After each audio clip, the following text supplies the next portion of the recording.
Assalamualaikum warahmatullahi wabarakatuh. Perkenalkan, nama saya Muhammad Jeffrey Benago dengan NIM 2410952034 dari probabilitas TEB. Pada video kali ini saya akan menjelaskan tentang analisa probabilitas dalam permainan roulette Eropa, yang mana permainan roulette Eropa ini dipilih oleh kelompok saya untuk dijadikan eh, bahan proyek dalam tugas probabilitas.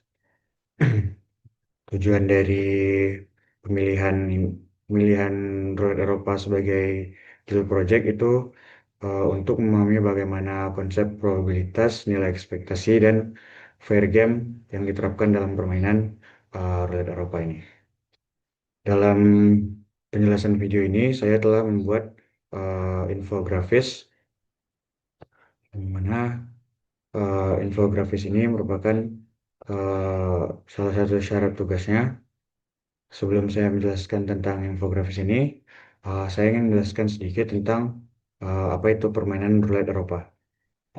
Jadi permainan roulette Eropa ini merupakan salah satu permainan yang biasanya dimainkan dalam kasino untuk taruhan, yang mana untuk permainan roulette Eropa ini ada beberapa jenis permainan. Namun pada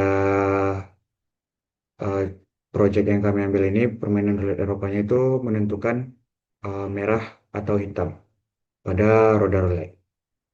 Jadi yang pertama saya akan menjelaskan tentang ruang sampel yang ada pada permainan roulette Eropa ini. Ruang sampelnya itu terdapat 37, yang mana itu terdiri dari 18 warna merah, 18 warna hitam, dan satu warna hijau. Eh, jadi nanti pemain akan memasang taruhan pada salah satu pilihan, misalnya warna merah, dan saat roda roulette diputar, jika roda berhenti di warna merah maka pemain menang, dan jika berhenti di warna hitam atau warna hijau maka pemain kalah. Nah,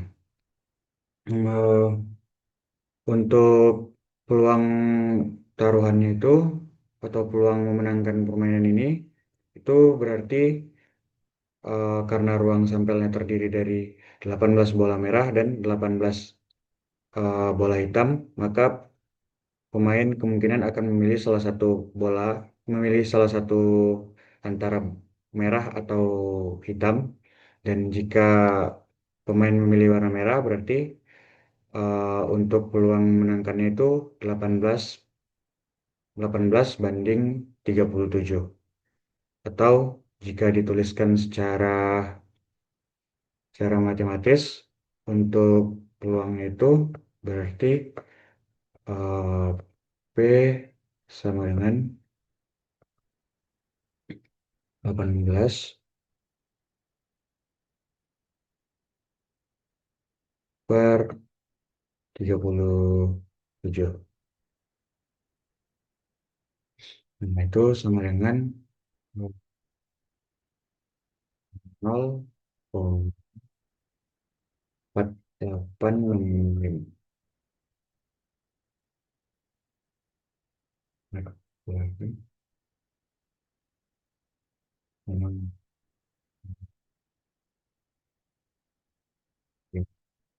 kalau jika kita jadikan persen, itu berarti 48,65%.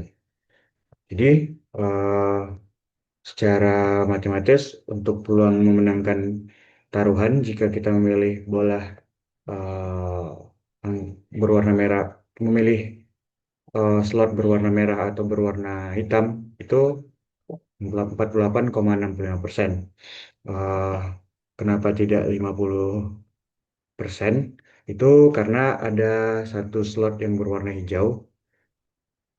Ini membuat permainan tidak 50-50. Kemudian kita masuk ke variabel acaknya. Kita definisikan kalau menang itu plus satu dan kalau minus itu plus satu. Maka eh, untuk peluang memenangkannya berarti 18 banding 37 dan peluang kalahnya itu 19 banding 37. Tambahan satu dari yang warna hijau. Eh, untuk nilai ekspektasinya atau nilai EX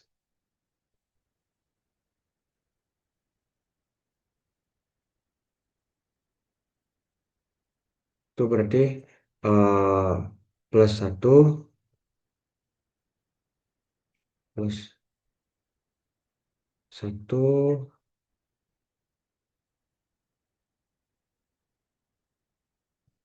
eh,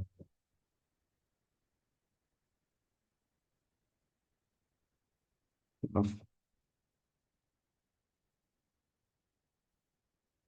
Untuk nilai AX-nya itu eh, 1 dikali 18 per 37 ditambah minus satu dikali 19 per 37.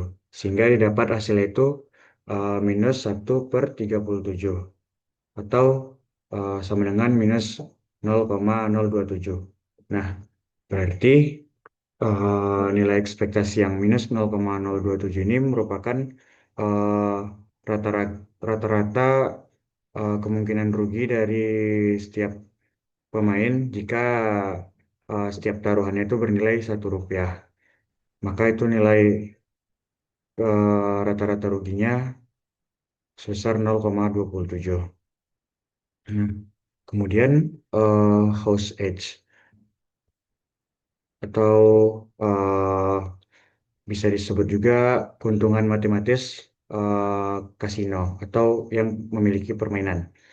Eh, secara matematis, house edge ini merupakan keuntungan dari kasino. Jadi, walaupun pemain bisa memenangkan permainan roulette ini dalam jangka yang waktu yang panjang, kasino tetap akan memiliki keuntungan.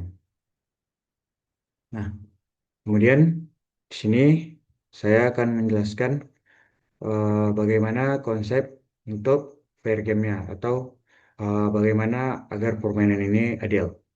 Nah, tadi sudah dijelaskan kalau ruang sampelnya itu ada 37, yang mana terdiri dari 18 slot merah dan 18 slot hitam serta satu slot warna hijau.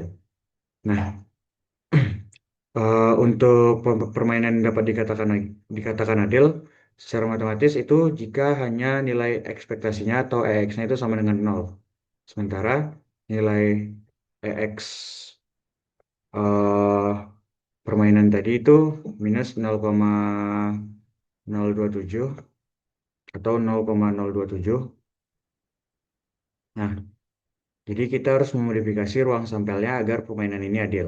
Sehingga salah satu caranya itu dengan menghapuskan slot yang berwarna hijau eh, agar ruang sampel itu terdiri dari 18 bola merah dan 18 slot merah dan 18 slot hitam. Sehingga total ruang sampelnya itu ada 36 ruang sampel. Dan saat roda berputar, peluang untuk mendapatkan nilai slot berwarna merah atau slot berwarna hitam itu menjadi 50 berbanding 50 atau nilai ekspektasinya itu sama dengan nol. Dan ini merupakan hasil akhir dari modifikasinya dengan memodifikasi ruang sampel menjadi 36. Maka peluang menang dan kalah menjadi simetris 18 banding 36 itu 0,5 dan juga yang kalau warna merah 18 banding 36 itu juga 0,5 sehingga nilai ekspektasinya itu menjadi 1 dikali 0,5 dikurang 1 dikali 0,5 sama dengan 0. Maka terpenuhi untuk EX sama dengan 0 sehingga game atau permainan roulette Eropa ini menjadi lebih adil. Eh, untuk lebih mudahnya saya juga akan mem- merepresentasikannya sedikit dalam bentuk permainan spin wheel. Nah, di sini saya telah eh, membuat spin wheel yang terdiri dari 37 ruang sampel, yang mana terdiri dari eh, 18 slot berwarna merah dan 18 slot berwarna hitam serta satu slot berwarna hijau. Nah, saat spin ini kita putar, misalnya kita bertaruh di warna merah. Nah, di sini kita memenangkan taruhannya karena kita memenangkan taruhannya berarti kita mendapatkan peluang yang 48,65% tadi. Dan untuk eh, modifikasinya tadi kita merubah jumlah ruang sampelnya itu menjadi 36. Itu menghapus warna hijau. Nah, di sini warna hijaunya setelah kita hapus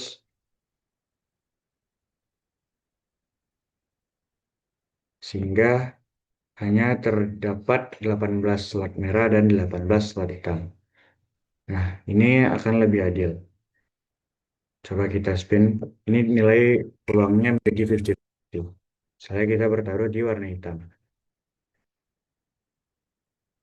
Nah, di sini kita menangkan taruhannya lagi. Nah, untuk simpelnya atau secara nyatanya, contohnya seperti itu. Baik, kita kembali lagi ke infografis yang telah saya buat tadi. Nah, jadi eh, begitulah analisa probabilitas dalam permainan roulette Eropa yang telah saya dan kelompok saya buat.